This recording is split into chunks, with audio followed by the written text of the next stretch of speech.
Good evening, Facebook friends and YouTube followers. This is Rich again, back with your third and final video blog of the night for July 17th, 2014, Thursday night. It's about 7:55 in Billerica, Massachusetts. Some news to report. The Oakland Raiders are floating with an idea of playing at Levi Stadium in Santa Clara, California, with the San Francisco 49ers at the end of beginning the 2016 season, while they look for a new stadium to be built in Oakland. That's what Roger Goodell, NFL commissioner, has been floating around when he had the ribbon cutting ceremony at Levi Stadium today. And also, the Cleveland Cavaliers are open to the idea of trading the number one pick of the NBA draft, Andrew Wiggins, to the Minnesota Timberwolves for Kevin Love. I think this deal's going to happen. And also the Cleveland Cavaliers is trying to recruit Ray Allen to join the team. That happens. I think the Cavaliers are probably the odds-on favorites to win the NBA championship this year. Because with LeBron James back and Kyrie Irving and Kevin Love, this team's going to go places. Okay?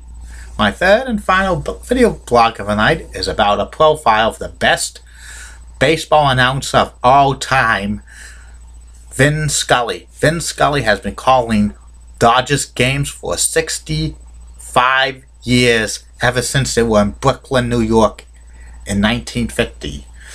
Vin Scully grew up in New York, in the Bronx, and he started his broadcasting career calling Fordham University the teams, the baseball team, the football team, and the basketball team. He went to Fordham University. And in 1949, he was recruited by Red Barber, who was a legendary Brooklyn Dodgers announcer, who was also the CBS Sports radio director. And he called sports for CBS Radio Sports football games, college football games in late 40s and early 1950s. He joined Brooklyn Dodgers in 1950, Vin Scully, and he's been with them ever since. In 1953, he was the youngest man to call Major League Baseball World Series 1953 between the Dodgers and the New York Yankees. He was only 25 years old. And when the Dodgers moved from Brooklyn to Los Angeles in 1958, Vin Scully moved with them, and he's been very popular in L.A. There was a time in 1964 that Vin Scully was offered to move back to New York to become the lead play-by-play announcer of the New York Yankees, because Mel Allen was stepping down as the play-by-play announcer, but he rejected that offer because he was synonymous with the Dodgers, and he became so popular in California. In 1966, he was the narrator of a show on NBC, a sitcom called Occasional Life, that lasted 1 year.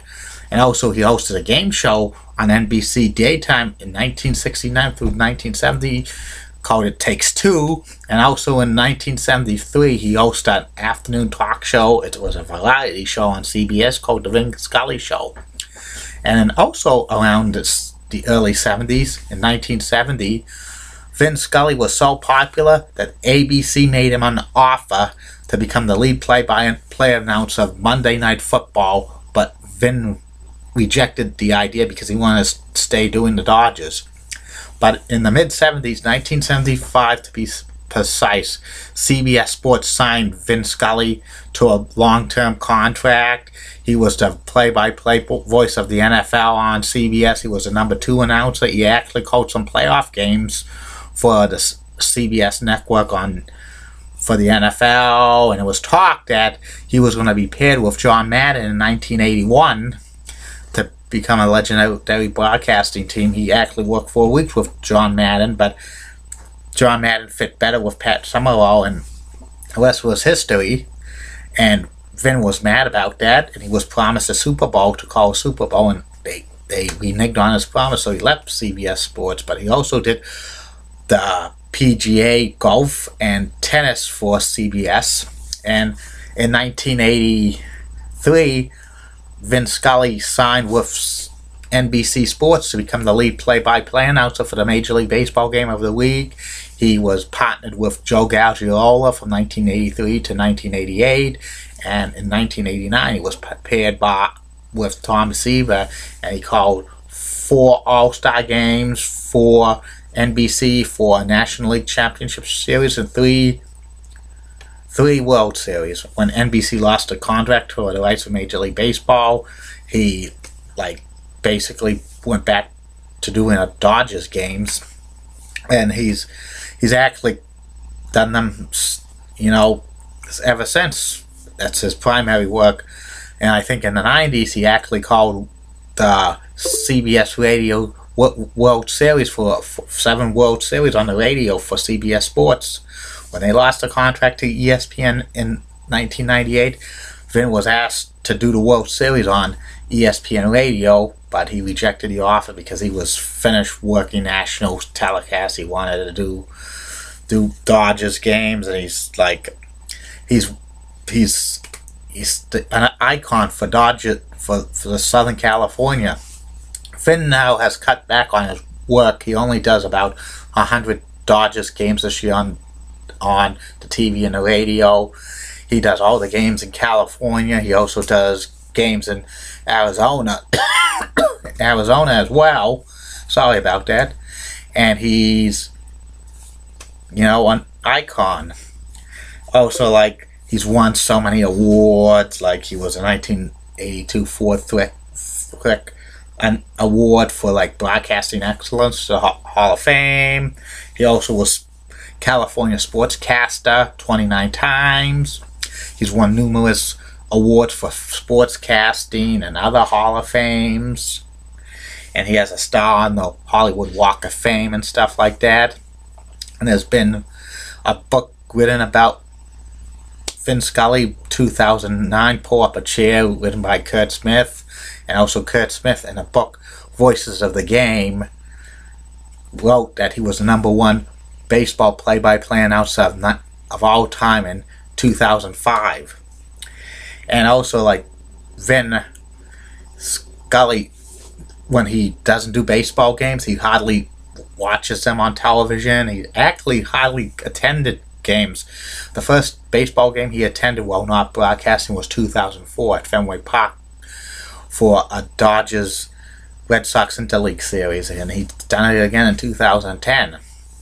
And for this and that, Vin Scully said many times he does not want to write an autobiography because he thinks he doesn't have the ego for it, which he's a laid-back guy.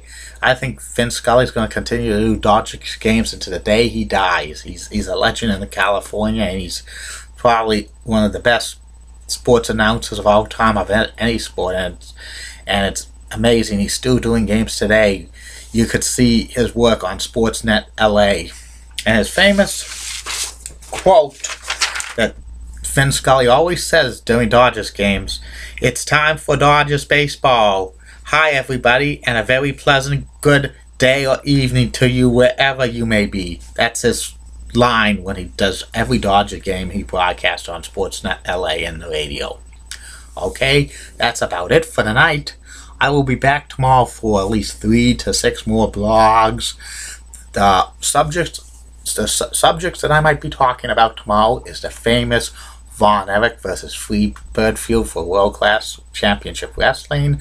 I might also talk about a new Hall of Famer series I'm doing. The next topic I'll probably be covering is goaltender Mike Liute, who played for the NHL for many years with the Blues, the Whalers, and the Capitals. I'm going to tell him about if he should be in the Hall of Fame or not. And there might be several personality profiles I might be talking about in the days and weeks and months ahead. Maybe I'll talk about Rush Limbaugh. Maybe I'll talk about Bud Selig. Maybe I'll talk about Julie Broughton, Local 6 in Orlando, Florida. Or I might be talking about John Dennis and Jerry Callahan, or Jack Edwards, the Boston Bruins play-by-play announcer. And I'm going to continue on my series about independent television stations in Boston. I have the Boston's 25 lined up. Sorry about that. And WQTV 68. And also the 3 independent stations in New Hampshire. WNDS TV 50, WNHT Channel 21, and WGOT TV 60 from the Merrimack Valley to the Seacoast. Okay? I'll be back tomorrow. So, good night, Facebook friends and YouTube followers. Bye.